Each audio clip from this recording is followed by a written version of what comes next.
Bismillahirrahmanirrahim. Alhamdulillahi Rabbil Alamin.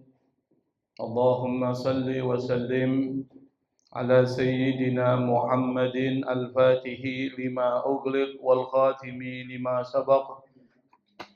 Nasiril haqqi bil haqq wal hadi ila siratikal mustaqim. Wa ala alihi wa ashabihi haqqa qadrihi wa miqdarihi al-azim.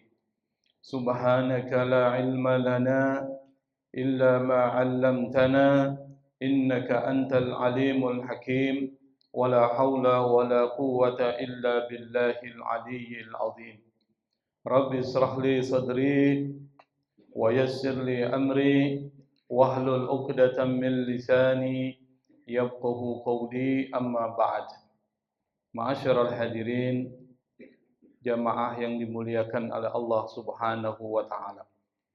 Pada pertemuan sebelumnya kita sudah membahas terkait dengan sunnah wudu atau apa yang direkomendasikan oleh Rasul untuk kita laksanakan pada saat ketika kita melaksanakan ritual wudu. Selain tentu fardu-fardu yang harus kita penuhi dan jalankan. Pada pertemuan sebelumnya kita sudah membahas di antara sunnah wudu itu adalah ketika kita berwudu menghadap kepada kiblat. Dan ketika membasuh, maka basuhan itu dalam hitungan 3, yang itu merupakan salah satu batasan minimal dari sesuatu yang banyak. Karena dalam bahasa Arab itu untuk hitungan ada 3 bagian. Ada yang disebut dengan mufrad, yaitu tunggal 1. Ada yang disebut dengan musanna, yaitu 2. Lebih dari 2 disebut dengan jamak, yaitu 3 dan seterusnya. Maka batasan 3 ini adalah batasan minimal dari jamak. Meskipun banyak makna yang bisa dielaborasi, diperluas terkait dengan makna kata 3 di dalam bahasa Arab. Pada kesempatan malam ini kita akan melanjutkan bahasan kita masih di seputar apa yang sunnah dilakukan pada saat ketika kita melakukan wudu. Qala al-musannif rahimahullahu ta'ala, wat tayammunu wal wila'u wa tarkut takallumi wal isti'anati wat tansyifi wan nafdi bila hajatin wa tawaqqir rashash. Sunnah yang berikutnya adalah ketika kita ingin melaksanakan wudu, maka harus dimulai dengan bagian kanan baru bagian kiri. Taqdimul yumna 'alal yusra, yaitu mendahulukan anggota badan bagian kanan, terutama pada saat ketika membasuh kedua telapak tangan, dan bagian kiri setelah itu, termasuk juga pada saat ketika membasuh kaki, kedua kaki sampai mata kaki. Itu harus dimulai dengan sebelah kanan. Itu adalah sunnah. Berarti kalau dimulai dari kiri, nggak apa-apa tuh. Kan bahasanya. Tapi makruh. Cuma makruh itu harus kita tinggalkan. Supaya kita dapat yang sunnah.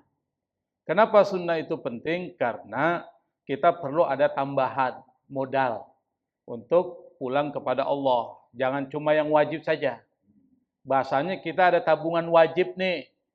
Tapi perlu juga ada tambahan. Sama dengan orang hidup di dunia, ada pendapatan khusus, harus juga ada pendapatan tambahan. Misalnya ngobjek, nyari orderan, pekerjaannya udah jadi guru misalnya, tuh ngajar tuh. Guru SD, guru ibtidai dan seterusnya, cukup nggak tuh? Nggak cukup. Perlu harus ada tambahan. Maka dia kemudian ngojek.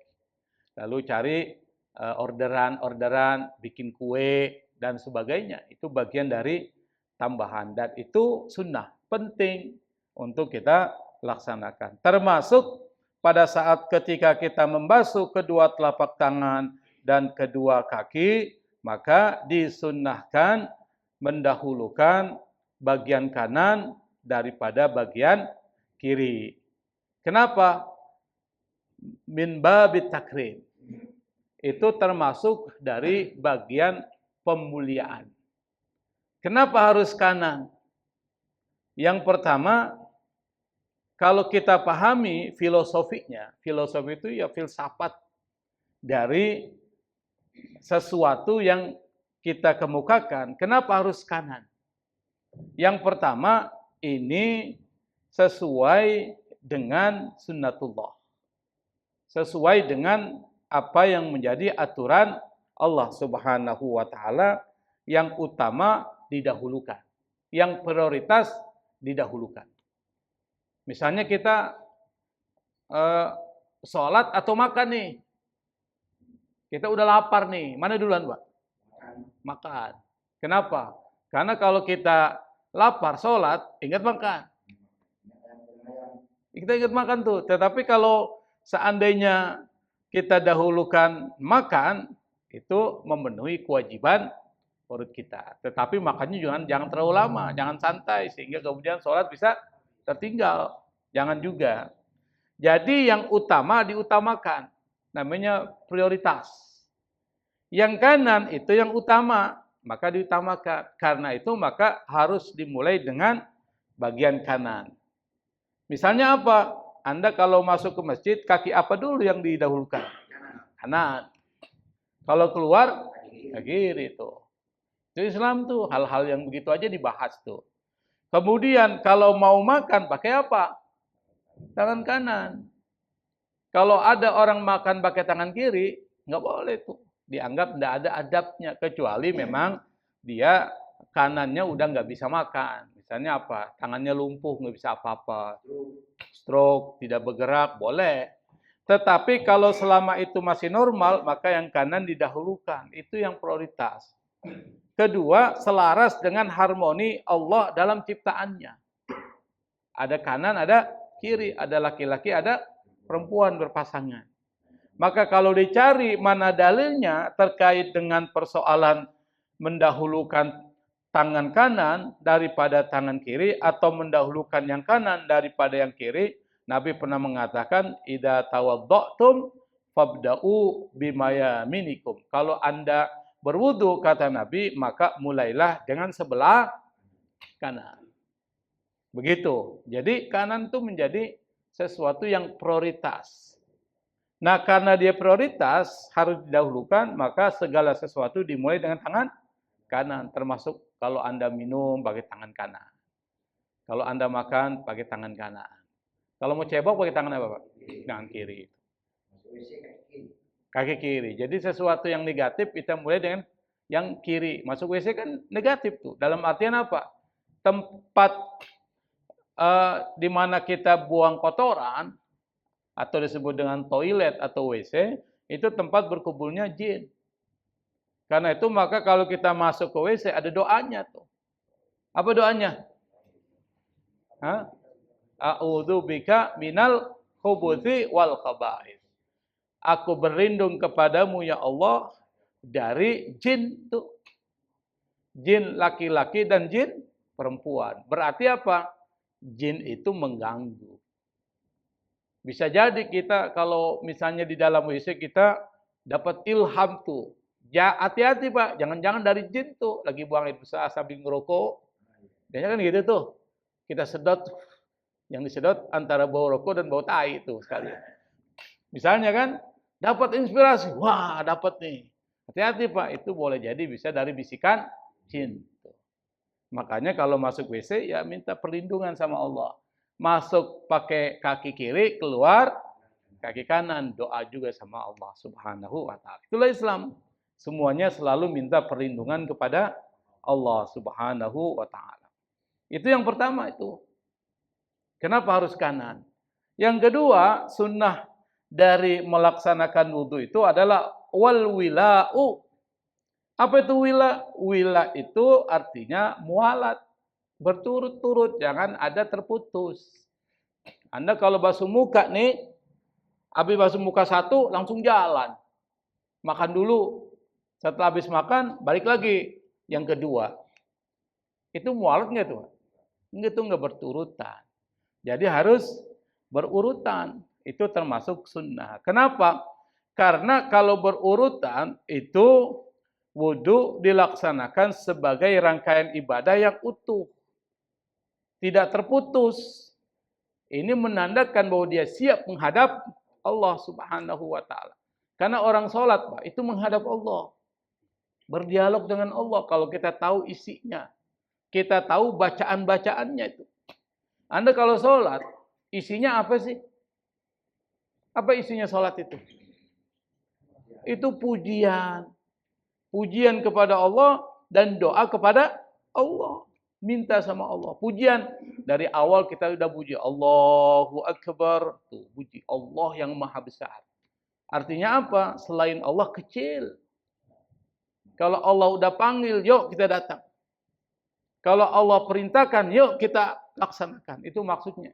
Yang lain kecil. Anda dimaki-maki orang. Kecil itu. Tapi kalau dibenci sama Allah, itu baru besar. Kalau masih dibenci sama orang, biasa. Orang Nabi aja banyak musuhnya. Nabi punya musuh nggak, Pak? Padahal manusia sempurna. Tapi kalau kita jadi musuh Allah, itu yang repot. Makanya, di dalam melaksanakan dulu, itu harus mualat. Berurutan. Tidak terputus. Kenapa? Anda siap untuk menghadap Allah. Kedua, supaya tidak kering anggota badan itu. Dalam arti apa? Sebelum kering Anda sudah basuh lagi. Jangan sampai kering.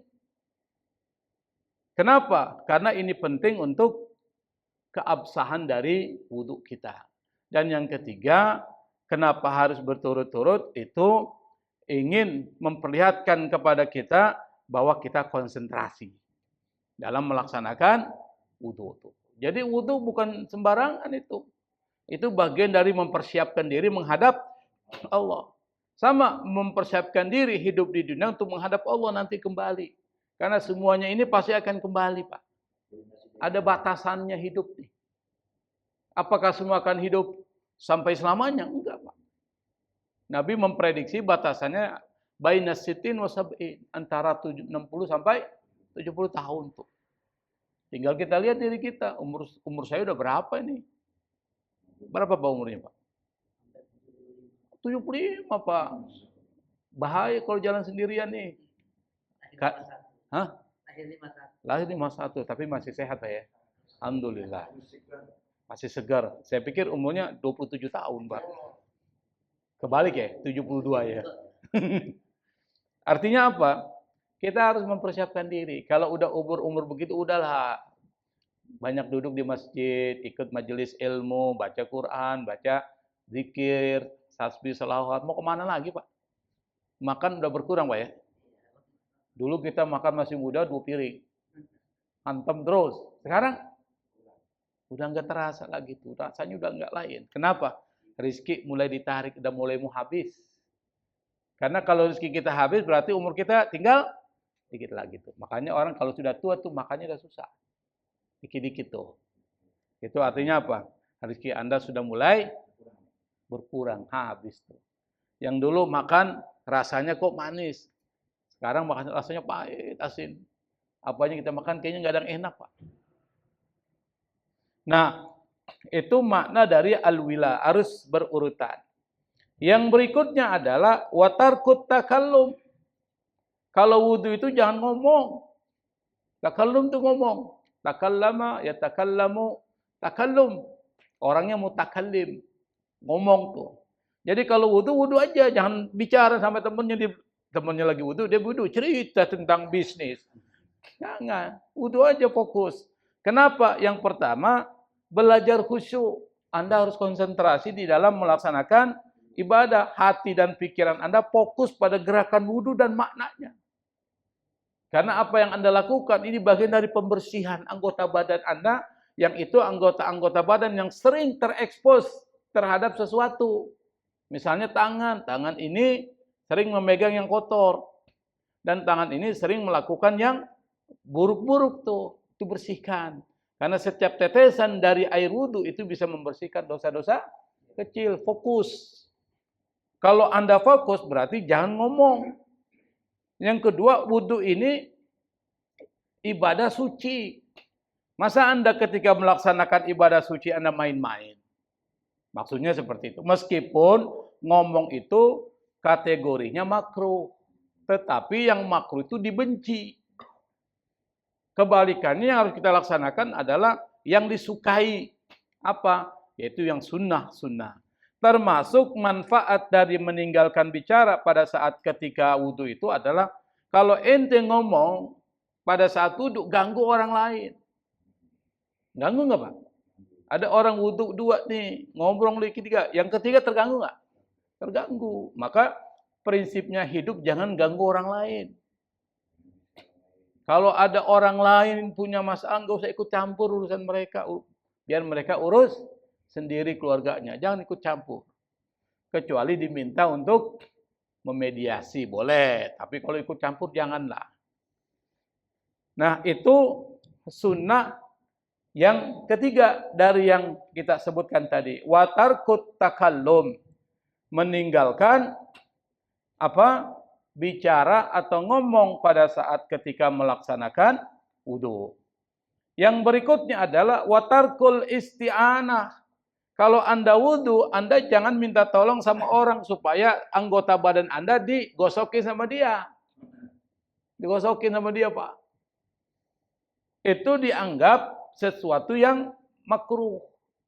Kecuali kalau dia dalam keadaan udur, sakit, tangannya nggak bisa bergerak. Maka harus dibantu. Nah, itu boleh. Tapi dalam keadaan normal seperti raja saja wudhu digosokin.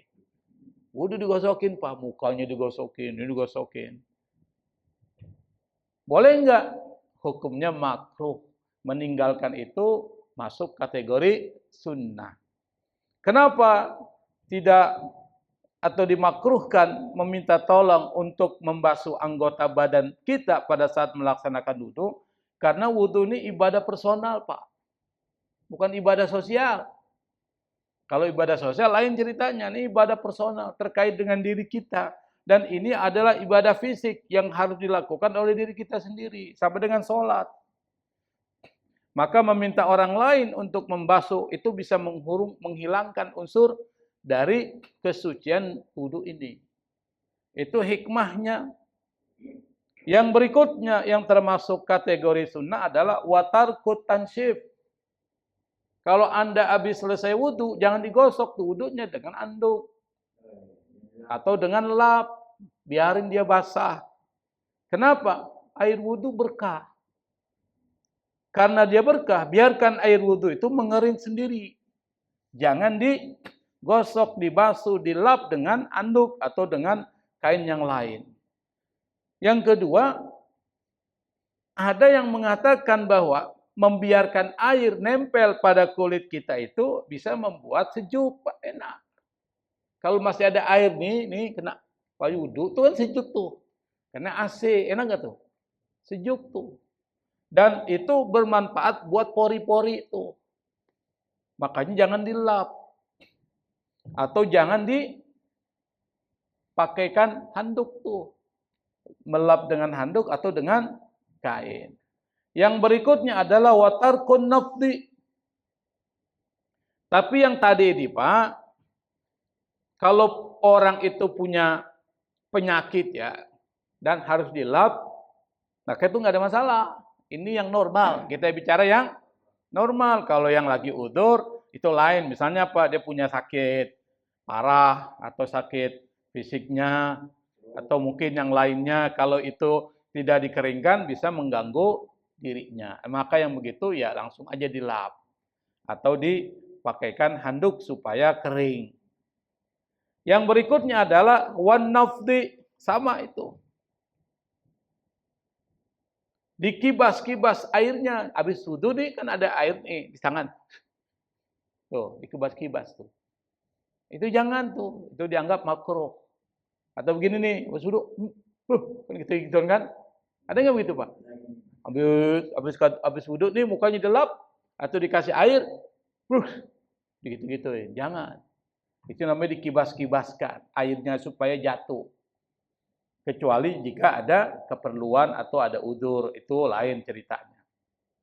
Yang berikutnya adalah watawakkir rasyas.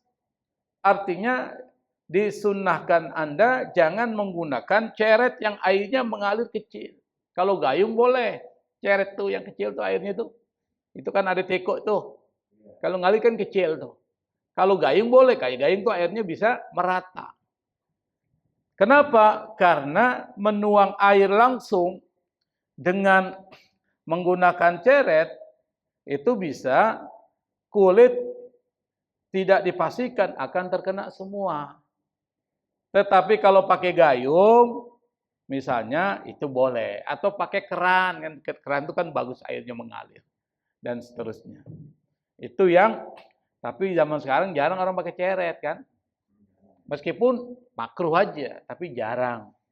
Sekarang udah pakai apa?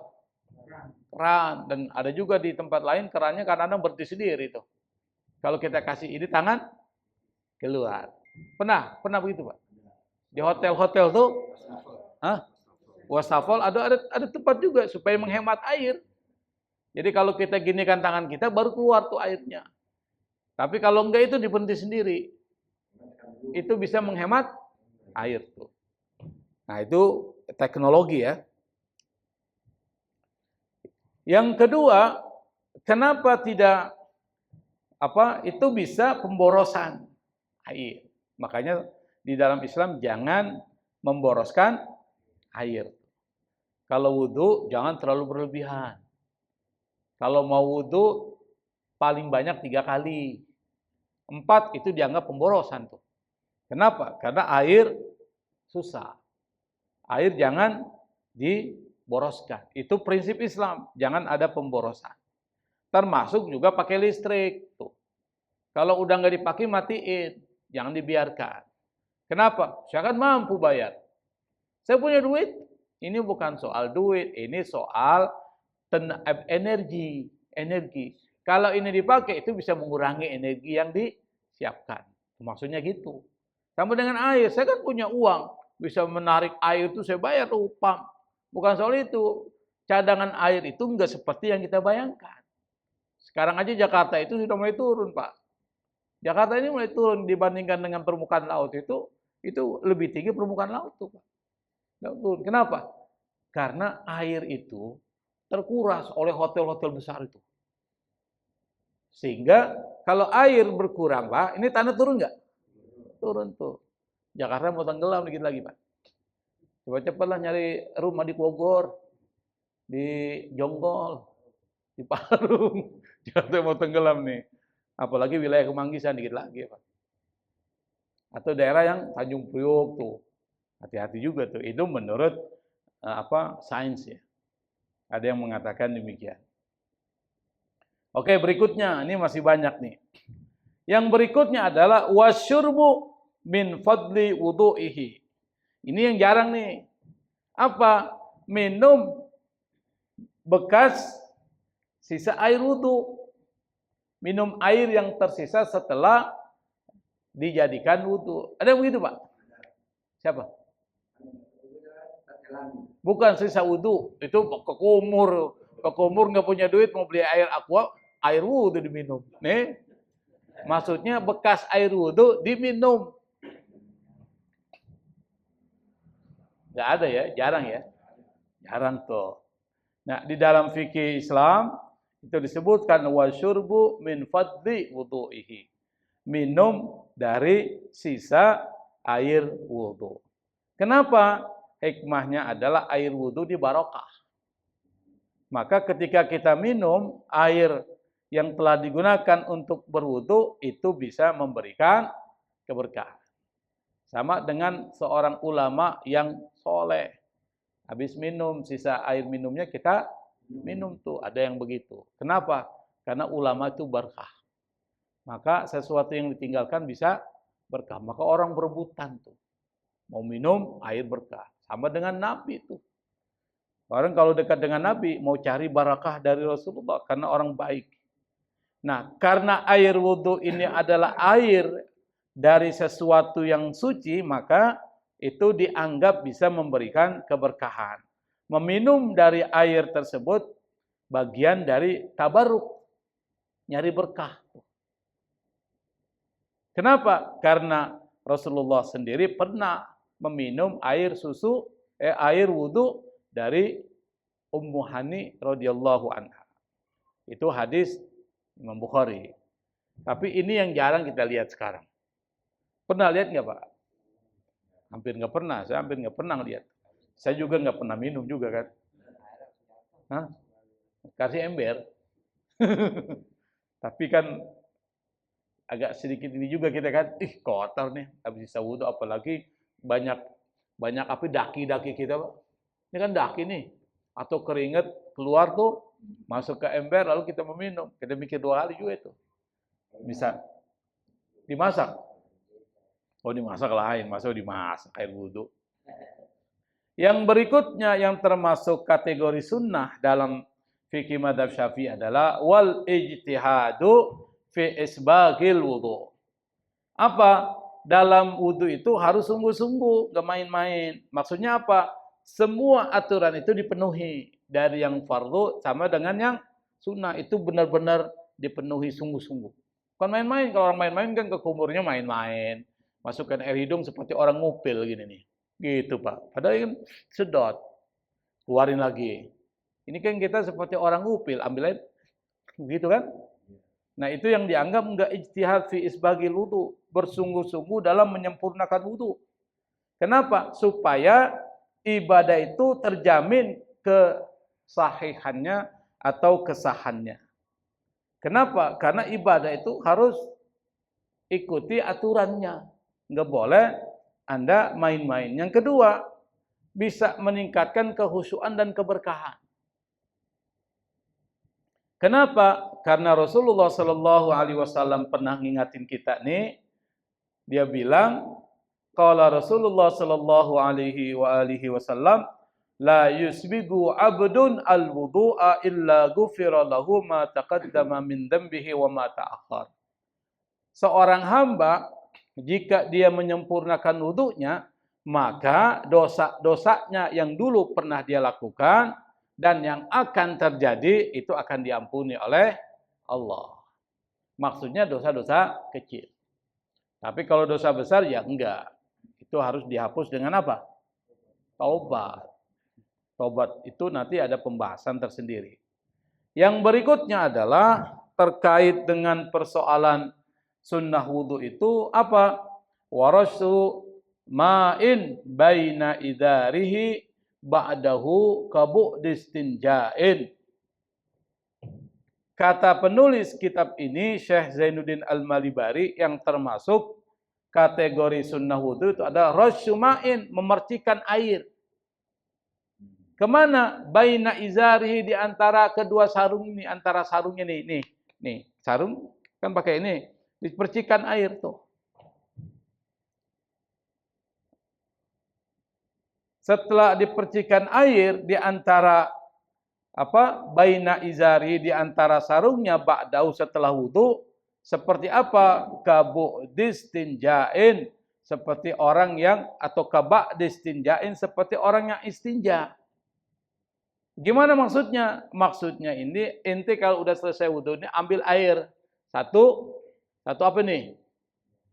Satu genggam. Lalu kemudian percikan ke sarung nih, percikan. Seperti memercikan air setelah istinja. Nanti ada dalilnya. Apa dalilnya? Rasulullah Shallallahu Alaihi Wasallam pernah berkata, Atani Jibril. Jibril datang kepadaku, kata Rasul. Fi awwali ma uhiya ilayya, di awal wahyu yang diberikan kepadaku. Fa'allamani al-wudu'a, lalu Jibril ngajarin aku wudu. Jadi salah satu guru Rasulullah, Malaikat Jibril, yang diperintahkan Allah untuk ngajari Nabi Muhammad. Nabi Muhammad nanti ngajarkan kepada umatnya. Kita nggak mungkin diajari oleh Jibril, nggak mungkin. Karena Jibril itu datang kepada untuk utusan-utusan Allah. Dari zaman Nabi Adam sampai zaman Nabi Muhammad, itu yang membawa wahyu malaikat Jibril. Seperti kepada Nabi Isa, itu Jibril yang datang. Sampai kepada Rasulullah SAW. Diajarkan tuh Rasul tentang wudu. Lalu kemudian kata Nabi, falamma faragha minal wudu, ketika malaikat Jibril selesai melaksanakan wudu sebagai bentuk pengajaran kepada Rasulullah, akhadha gharfatan minal ma, dia ambil tuh satu genggam air, satu cakupan air, fanadhaha biha farja, lalu kemudian dia percikan dengan air itu apa? Kemaluannya. Kemaluannya, farajnya. Maka itu Nabi perintahkan, kalau Anda setelah selesai wudu, maka kemudian ambil air satu genggam, lalu percikan ke sarung tuh. Di antara sarungnya, baina izari. Baina itu antara. Izar ini nih sarung. Di antara sarungnya. Apa tuh hikmahnya? Hikmah yang pertama, supaya was-was hilang. Karena kita kalau wudu masih pikiran, najis nggak nih saya punya sarung?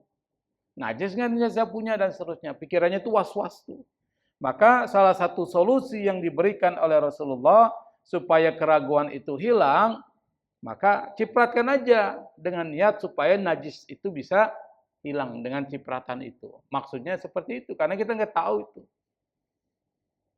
Jadi memercikan air itu bisa membuat kita tenang secara psikologis tuh.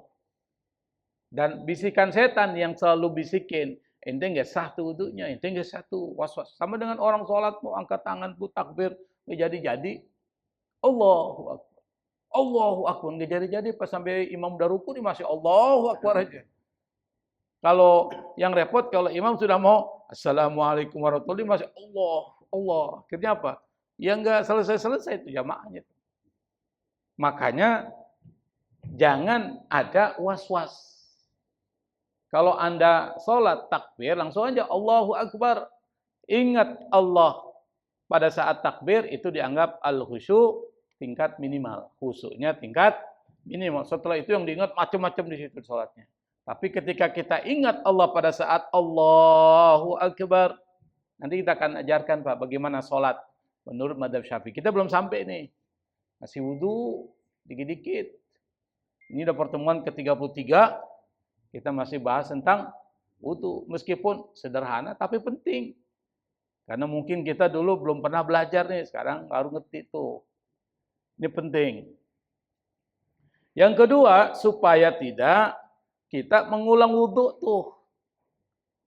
Jadi salah satu cara menghilangkan was-was itu diajarkan Nabi, yaitu ambil air satu genggam, lalu percikan di antara sarung kita. Tapi jarang Pak ya? Jarang tuh. Tapi kita tahu ini ada aturannya. Tapi karena dia adalah sunnah, seringkali kita anggap abaikan. Nah, sekarang dilaksanain lah. Yang berikutnya adalah tidak dianggap sunnah, mashur raqabah. Leher pakein air nih. Kan kita ada sering tuh ada orang kasih air. Itu enggak sunnah, Pak. Enggak makruh. Tuh. Ada nggak begitu sini? Masih ada? Mak ya, memang nggak tahu ngapain dia taruh sini leher kan? Karena mungkin dia lihat orang. Yang kedua, doa pada saat membasuh itu hadisnya lemah tuh. Jadi nggak perlu dibaca itu. Karena kita baca tuh pada saat ketika buka Allahumma macam-macam kan? Itu kata penulis kitab ini nih, Syekh Zainuddin Al-Malibari Madzhab Syafi'i, dia mengatakan wa du'aul a'dha la du'aul a'dha, enggak perlu baca doa itu. Kenapa? Amma haditsuhuma, karena hadis keduanya tentang membasuh air diletakkan di leher nih raqabah, serta doa-doa setiap membasuh anggota badan itu, kata penulis kitab ini haditsuhuma, hadis keduanya fa maudhu'un, hadis maudhu'. Hadis maudhu itu apa? Hadis buatan orang. Hadisnya. Bukan dari Rasul. Maudhu itu hadis palsu. Atau kalau dia enggak hadis palsu, syadidun da'fuhu. Itu sangat lemah. Bukan cuma lemah, sangat lemah. Syadid sangat. Dha'fuhu itu lemahnya. Fala yu'malu bihima. Maka kata Syekh Zainuddin Al-Malibari, jangan diamalkan. Kenapa? Karena mengamalkan ibadah harus punya dasar. Dasarnya apa? Kalau enggak Quran, hadis-hadis Rasulullah yang sahih, dan kalau tidak yang hasan. Tapi kalau hadisnya itu sangat lemah, apalagi sampai maudhu, maka jangan kita amalkan. Bisa dipahami ini, Pak? Ini di dalam kitab ini dijelaskan memang sepotong-sepotong kalau ingin membahasnya dalam kitab fikih. Dalam kitab fikih memang dibahas. Tetapi persoalan ini nih banyak dilakukan orang nggak tahu tuh terkait dengan hadis yang bicara tentang persoalan itu. Kata penulis kitab ini, sekali lagi saya katakan, hadisnya maudhu, palsu. Yang kedua, atau kalau dia nggak palsu, hadisnya sangat lemah. Kita lanjutin sedikit lagi. Far'un, ada satu kasus nih. Far'un itu artinya cabang. Tapi di dalam bahasa Arab kalau disebut dengan far'un itu artinya kasus. Kasus tersendiri. Kalau terjadi.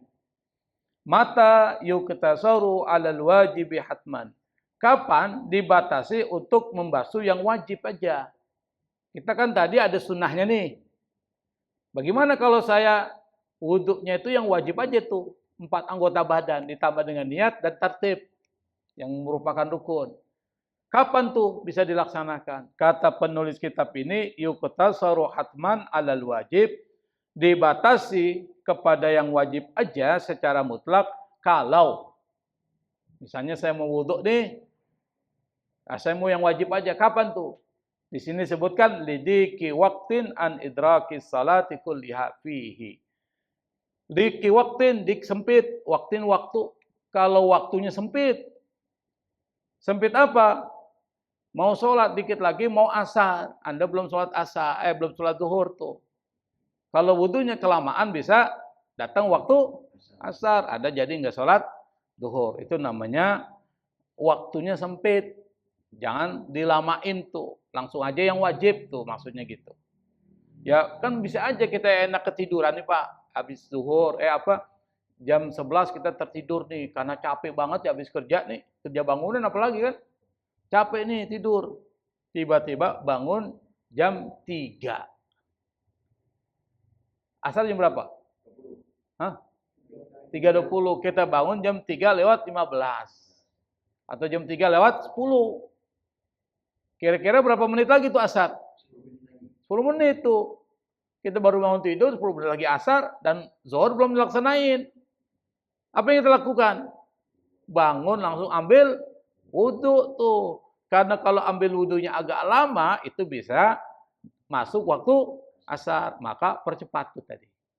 Itu maksudnya tadi. Jangan yang sunnah dilaksanakan. Yang wajib aja supaya waktu asar belum datang Anda bisa melaksanakan sholat. Itu satu ya. Yang kedua kapan? Wa idraku jama'atin aula minat taslis wasairi sunanil wudu'i ghairi dalki. Atau ingin mencapai jamaah. Ini sholat nih jamaah. Mencapai jamaah itu aula lebih utama minat taslis daripada membasuh 3 kali. Misalnya muka kan 3 kali nih. Kalau kita ambil 3 kali agak lama nih. Jamaah sudah memulai nih. Sudah mau qomat. Nah, mencapai jamaah itu lebih utama. Ketimbang Anda membasuh anggota badan sebanyak 3 kali. Kasih 1 aja.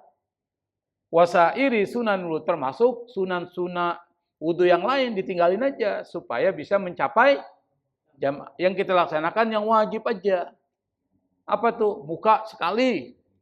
Tangan sekali. Sini sekali. Kaki cuma sekali basuh. Kan waktunya jadi cepat tuh. Akhirnya jamaah bisa kita capai. Bisa kita dapat jamaah. Kenapa? Karena mendapatkan jamaah itu lebih utama daripada Anda membasuh anggota badan Anda pada saat wudu sebanyak 3 kali. Atau lebih utama dari semua sunnah-sunnah wudu, kecuali apa? Ghairid dalki, kecuali ketika Anda membasuh, tangan digosok-gosokin tuh supaya kena. Kenapa? Karena ada juga lipatan-lipatan itu harus diperhatikan. Wa ghairi mashi kulli ra'si, atau membasuh semua kepala ini. Sunnah. Kalau mazhab Syafi'i yang wajib kan membasuh kepala, cukup sekali. Dengan air kena di kepala kita terasa dingin, dianggap cukup. Tetapi sunnahnya semua kepala itu dibasuh. Sunnah. Malam yarju jama'atan ukhra. Kalau dia tidak lagi ada kesempatan jamaah yang lain. Jamaah cuma sekali. Kecuali ada jamaah kedua misalnya nih. Ada jamaah pertama nih, ternyata ada kelompok lain dari belakang banyak nih yang mau sholat. Itu namanya jamaah keberapa? Kedua. Nah kalau ada itu boleh. Boleh yang sunnah-sunnah dilaksanakan. Kenapa? Anda masih bisa sholat jamaah yang kedua. Tapi kalau nggak ada lain, udah kasih cepat aja tuh. Nah itu yang diajarkan di dalam kitab fikih mazhab Syafi'i. Semoga kita semua ini bisa ngamalin yang sunnah. Untuk yang sunnah kita anggap selesai pembahasannya. Insya Allah pada pembahasan berikutnya, kalau masih ada waktu, diberikan kesempatan dan diberikan kehidupan kita akan bahas tentang apa yang makruh dari wudu itu. Apa yang makruh dilakukan pada saat ketika kita melaksanakan wudu. Insya Allah kita akan bahas pada pertemuan yang akan datang. Wallahul musta'an, wallahul muwafiq ila aqwamit thariq. Wal afwa minkum. Wassalamualaikum warahmatullahi wabarakatuh.